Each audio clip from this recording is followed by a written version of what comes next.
আসসালামু আলাইকুম। প্রথমে জানাবো সংবাদ শিরোনাম। নামের আগে ২ উপাধি না দিতে তারেক রহমানের অনুরোধ। জানাবো দুর্নীতি মামলায় খালাস পেলেন সাবেক মন্ত্রী আলতাফ হোসেন। এবং আপনাদের উপর সন্দেহ আসতে শুরু করেছে বললেন মির্জা ফখরুল ইসলাম আলমগীর। সর্বশেষ জানাবো খুব প্রয়োজনীয় কিছু সংস্কার শেষে যত দ্রুত সম্ভব নির্বাচন, বললেন আইন উপদেষ্টা। শুনছিলেন শিরোনাম, এবারে বিস্তারিত। নামের আগে ২ উপাধি না দিতে তারেক রহমানের অনুরোধ। বিএনপির ভারপ্রাপ্ত চেয়ারম্যান তারেক রহমান নিজের নামের আগে দেশনায়ক ও রাষ্ট্রনায়ক উপাধি ব্যবহার না করার অনুরোধ করেছেন। তিনি বিএনপির নেতাকর্মীদের কাছে এ বিষয়ে সতর্কতা অবলম্বন করার আহ্বান জানান।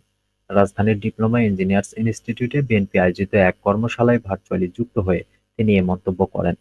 দেশে ষড়যন্ত্র চলছে মন্তব্য করে তারেক রহমান বলেন, দেশে কোথাও একটা ষড়যন্ত্র চলছে, এজন্য জনগণকে সচেতন করতে হবে, সঙ্গে থাকতে হবে, সঙ্গে রাখতে হবে জনগণকে।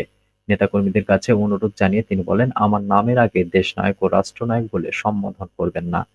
রাজনৈতিক মুক্তির জন্য জবাবদিহি নিশ্চিত করতে হবে উল্লেখ করে তিনি বলেন, এর জন্য স্বাধীন ভোটাধিকার ফিরিয়ে আনতে হবে। বিএনপি যেকোনো মূল্যে দেশে ভোটাধিকার ফিরিয়ে আনবে। আওয়ামী লীগের জবাবদিহি না থাকায় স্বৈরাচারী হয়ে উঠেছিল মন্তব্য করে তারেক রহমান বলেন, নির্বাচনের জবাবদিহি, প্রতিনিধির জবাবদিহি নিশ্চিত করাই মূল কাজ হবে। রাজনীতি রুগ্ন হলে অর্থনীতি রুগ্ন হয়, রাজনীতি ও অর্থনীতি রুগ্ন হলে স্বাস্থ্য, শিক্ষা সব ব্যবস্থাই রুগ্ন হবে। তাই জবাবদিহি নিশ্চিত করতে হবে জনপ্রতিনিধিদের মধ্যে। বিএনপির ৩১ দফার বাইরে ভালো কোনো সংস্কার প্রস্তাব এলে তা গ্রহণ করা হবে, এমনটা জানিয়ে তারেক রহমান বলেন, ক্ষমতায় গেলে তা নিয়ে কাজ করা হবে। উঠান বৈঠক সংস্কৃতি ফিরিয়ে এনে ৩১ দফার সংস্কার প্রস্তাব সর্বস্তরের মানুষের মাঝে পৌঁছে দিতে হবে। এর ফলে দেশের সংস্কার করা সম্ভব। দুর্নীতি মামলায় খালাস পেলেন সাবেক মন্ত্রী আলতাফ হোসেন। দুর্নীতির মামলা থেকে খালাস পেয়েছেন সাবেক স্বরাষ্ট্রমন্ত্রী আলতাফ হোসেন চৌধুরী। অভিযোগ প্রমাণিত না হওয়ায় মঙ্গলবার ঢাকার বিশেষ জজ আদালত ৮-এর বিচারক মোহাম্মদ মঞ্জুরুল হোসেন তাকে মামলা থেকে খালাস দেন।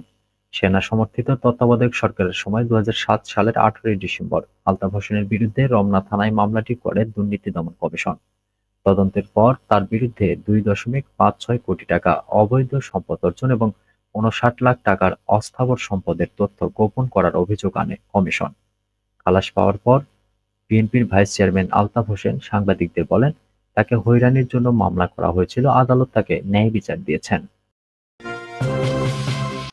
আপনাদের উপর সন্দেহ আসতে শুরু করেছে বললেন মির্জা ফখরুল।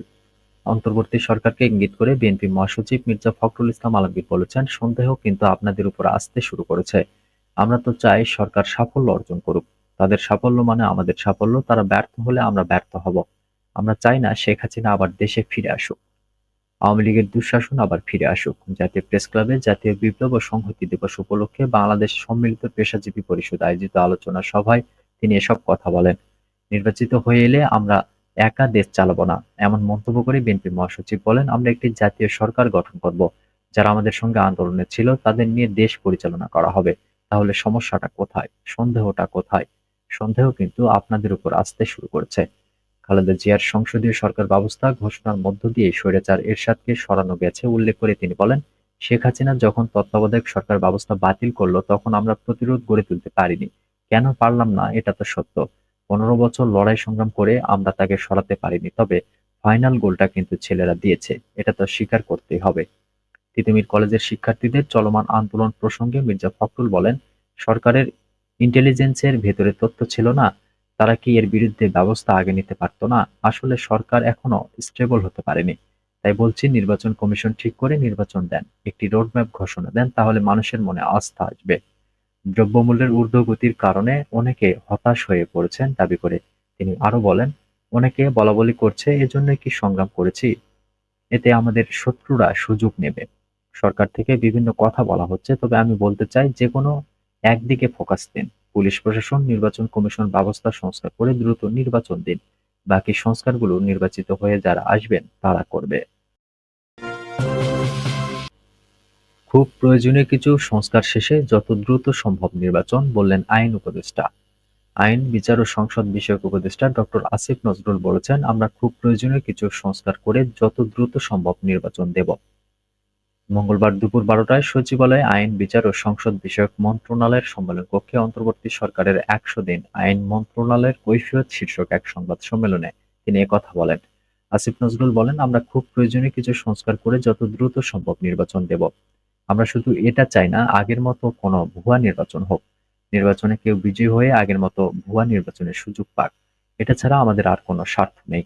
তিনি আরো বলেন, বিশ্বাস করেন অন্তর্বর্তী সরকারে যারা আছেন তাদের অধিকাংশই যত তাড়াতাড়ি সম্ভব নিজের পেশায় ফিরে যেতে আগ্রহী। অন্তর্বর্তী সরকারের মেয়াদ ৪ বছর প্রসঙ্গে সাংবাদিকদের এক প্রশ্নের জবাবে উপদেষ্টা বলেন, ৪ বছর এ ধরনের কোনো কথাই বলা হয়নি। আসিফ নজরুল বলেন, যে কেউ ভিন্ন মত পোষণ করতে পারে, কিন্তু এভাবে রাস্তা বন্ধ করে দেওয়া, সাধারণ মানুষকে ভোগান্তির মধ্যে ফেলা, মানুষকে জিম্মি করা, অসহনীয় ট্রাফিক জ্যাম সৃষ্টি করা, আন্দোলনকারীরা এসব জিনিস যদি অব্যাহত রাখে, আমি মনে করি সাধারণ মানুষের পক্ষ থেকে প্রতিরোধ গড়ে তোলা উচিত। আপনি আন্দোলন করবেন কিন্তু সাধারণ মানুষকে জিম্মি করতে পারেন না। কাল ট্রেনে ইট মেরে নারী শিশুকে আহত করা হয়েছে, এটা কি ধরনের আন্দোলন? তিনি আরো বলেন, আপনি রাতারাতি কলেজকে বিশ্ববিদ্যালয় বানিয়ে দিতে বলবেন।